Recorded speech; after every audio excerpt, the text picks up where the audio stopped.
অৰুণাচলৰ বিৰুদ্ধে আজি অৰ্থনৈতিক অৱৰোধ আৰম্ভ কৰিছে TMPকে কাৰণ তেওঁলোকৰ দাবী গোগামুখ মিংমাঙত যি ঘটনা সংঘটিত হৈছিল সেই ঘটনাত জড়িত দুৰ্বৃত্তসকলক কৰায়ত্ব কৰিব লাগে আৰু ন্যায় প্ৰদান কৰিব লাগে। এই মুহূৰ্তত মই পহুমুৰাত উপস্থিত আছোঁ। পহুমুৰাৰ পৰা অৰুণাচললৈ যোৱা প্ৰতিটো পথ তেওঁলোকে বন্ধ কৰি দিছে আৰু এই পথ অৱৰোধ কৰি অৰ্থনৈতিক অৱৰোধ তেওঁলোকে এইকাৰণেই ঘোষণা কৰিছে যে অসম চৰকাৰৰ সৈতে অৰুণাচল চৰকাৰ আৰু TMPকে বহি ত্ৰিপাক্ষিক বৈঠক তেওঁলোকে বিচাৰিছে আৰু এই যি সীমা সমস্যা সেই সীমা সমস্যাক লৈ পেলাই এটা সমাধান সূত্ৰ বিচাৰিছে। মই অকণমান কথা পাতিব বিচাৰিছোঁ, কি বিচাৰিছে আপোনালোকে আজি অৰ্থনৈতিক অৱৰোধ আৰম্ভ? আমি বাৰে বাৰে দাবী উত্থাপন কৰি আহিছোঁ। অসম চৰকাৰ, অৰুণাচল চৰকাৰ আৰু কেন্দ্ৰ চৰকাৰে ত্ৰিপাক্ষিক বৈঠকৰ জৰিয়তে দীৰ্ঘদিনে চলি অহা সীমা সমস্যাৰ কাৰণে সমাধা কৰি দিবৰ কাৰণে বাৰে বাৰে অসমৰ জাতীয় সংগঠনে দাবী জনাই আহিছে। তাৰ ফলতো কিন্তু চৰকাৰৰ এই অসম চৰকাৰ, অৰুণাচল চৰকাৰ আৰু কেন্দ্ৰ চৰকাৰৰ হেমাহিৰ ফলত অসমৰ অসমীয়া মানুহ, খিলঞ্জীয়া মানুহ মৃত্যুৰ বলি হ'ব লগা হৈছে। আৰু আমাৰ প্ৰশ্ন আছে, কিমান দিনলৈ আপোনালোকৰ নেতৃত্বত অসমৰ অসমীয়া মানুহ, নিৰীহ মানুহ কেতিয়ালৈকে আৰু বলি হ'ব লগা হ'ব, এই প্ৰশ্ন আপোনালোকলৈ থাকিল। আমি এটা কথা স্পষ্টকৈ দাবী জনাইছোঁ, যি দুগৰাকী দুৰ্বৃত্ত অৰ্থাৎ অৰুণাচল চৰকাৰৰ পুলিচ বিষয়া বুলি জানিবলৈ পাইছোঁ, উচ্চপদস্থ পুলিচ বিষয়া, তেওঁলোকৰ নেতৃত্বত অমানৱীয় ঘটনা সংঘটিত হৈছে।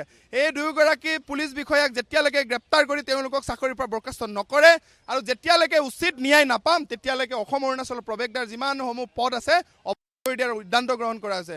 আৰু চৰকাৰক স্পষ্টকৈ আমি এটা বাৰে বাৰে দাবী উত্থাপন কৰিছোঁ যে অসমৰ অসমীয়া মানুহ, খিলঞ্জীয়াৰ চৰকাৰ বুলি কয়, এই খিলঞ্জীয়াৰ চৰকাৰ, খিলঞ্জীয়া মানুহ কিন্তু সুৰক্ষিত হোৱা নাই। তাৰ কাৰণে আৰু এই নিৰীহ মানুহ কিমান দিনলৈ বলি হ'ব লাগিব, আমাৰ প্ৰশ্ন কেন্দ্ৰ চৰকাৰলৈ থাকিল। গতিকে নিৰ্বাচনৰ পূৰ্বে বহু ধৰণৰ ডাঙৰ ডাঙৰ কথা কৈ আৰু অসম চৰকাৰৰ মাননীয় মুখ্যমন্ত্ৰীগৰাকী, উত্তৰ পূৰ্বাঞ্চলৰ এগৰাকী শক্তিশালী মুখ্যমন্ত্ৰী, তেওঁক আমি অনুৰোধ জনাইছোঁ যে অতি শীঘ্ৰে এই সীমা সমস্যা আপোনাৰ নেতৃত্বত হ'ব লাগে আৰু অনাগত দিনত যাতে অসমৰ অসমীয়া মানুহ, নিৰীহ মানুহ যাতে বলি হ'ব নালাগে, এই কথা আমি স্পষ্টকৈ জনাইছোঁ। ধন্যবাদ জ্ঞাপন কৰিছোঁ। এই যিটো সীমা সমস্যা আজিৰ কথা নহয়, দীৰ্ঘদিন ধৰি চলি থকা এটা সমস্যা আৰু এই সমস্যা সমাধানৰ ক্ষেত্ৰত কিন্তু আজি পৰ্যন্ত কেন্দ্ৰীয় চৰকাৰে হওক, ৰাজ্য চৰকাৰে হওক কোনো ধৰণৰ ব্যৱস্থা গ্ৰহণ কৰা নাই।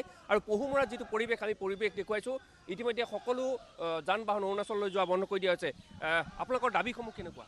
আমাৰ দাবীসমূহ হ'ল চিধা কথা, যি মিংমাং বদতিত যিটো ঘটনা সংঘটিত হৈ গৈছে, এই ঘটনাটোত যিসকল জড়িত দুষ্কৃতিকাৰীসকলক 24 ঘণ্টা পাৰ হৈ গ'ল, এতিয়াও সময় দিছোঁ 6 ঘণ্টাৰ ভিতৰত তেওঁলোকক কাৰায়ত্ব কৰিব লাগিব আৰু উচিত শাস্তি প্ৰদান কৰিব লাগিব। কঠোৰতছে কঠোৰতম শাস্তি প্ৰদান কৰিব লাগিব, স্পষ্ট কথা।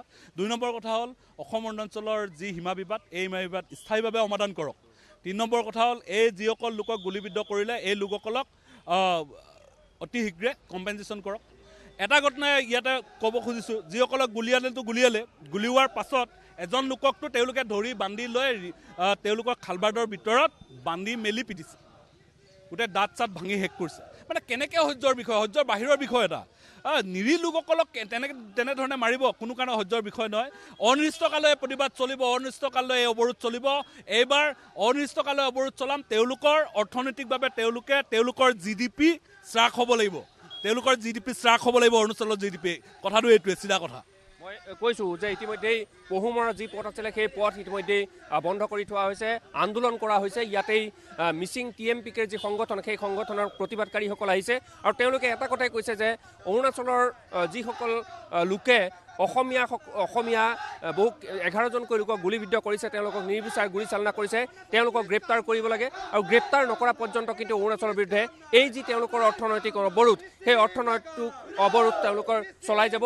আৰু পহুমুৰাই নহয়, অসমৰ পৰা অৰুণাচলৰ যিসমূহ পথ আছে সেই পথসমূহ প্ৰতিটো পথে তেওঁলোকে আবদ্ধ কৰিছে, প্ৰতিটো পথেই তেওঁলোকে বন্ধ কৰি দিছে আৰু সেই দোষীসকলক কৰায়ত্ব নকৰা পৰ্যন্ত তেওঁলোকৰ এই অৰুণাচলৰ বিৰুদ্ধে যি অৰ্থনৈতিক অৱৰোধ, সেই অৱৰোধ কিন্তু চলি থাকিব।